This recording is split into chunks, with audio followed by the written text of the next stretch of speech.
Yun mga boss, meron tayo ditong Aerox V1 at ang issue nito ay walang minor. Pag ini-start kailangan pipigay mo pa yung gasolina para lang mag-start.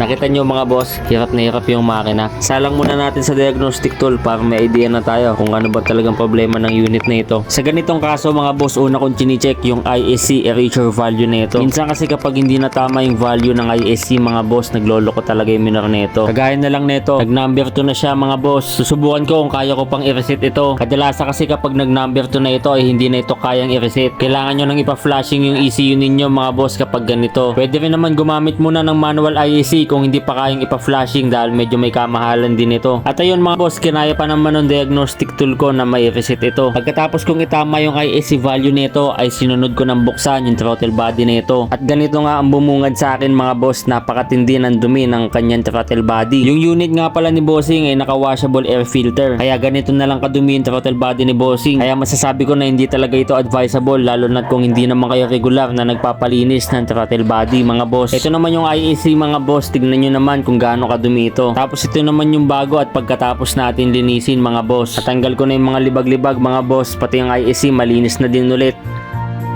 Sunod ay binuksan ko naman yung CVT nito at tignan nyo naman mga boss kung gaano kakapal yung mga dumi nito. Sabi ni Bossing ilang buwan na din daw ang nakalipas simula nung huli siyang nagpalinis ng CVT.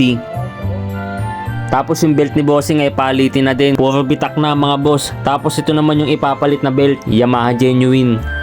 Tapos palitin na din yung oil seal ng sigunyal dito sa may pulisay. Kumakatas na yung langis mga boss. Tapos ito naman yung ipapalit natin na oil seal. At dito naman sa part na ito mga boss ay naikabit ko na yung bagong oil seal. Nalagyan ko na din ng bagong grasa, yung torque drive na ito. Tapos ito na yung CVT ni Bossing pagkatapos natin malinis mga boss. Kinabitan ko na din ito ng bagong air filter. At sinabay na din ni Bossing ang pagpapalit ng spark plug nito. Ganun din sa gear oil at engine oil mga boss, pinalitan na din natin ito. At dito sa part na ito mga boss ay nagtitesting na ako kung nasa tama ba ang mirror ng unit na ito mga boss. Pagkatapos natin malinis yung throttle body at may tama yung value ng ISC.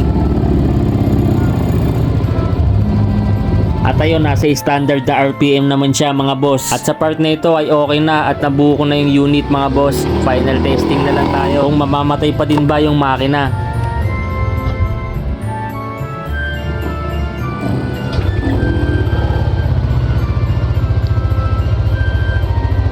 At ayun, one click naman siya mga boss at okay na yung RPM niya, hindi na bagsak. All goods na itong unit ni Bossing mga boss. Yun lang mga boss, salamat sa panonood at salamat din sa tiwala ni Bossing.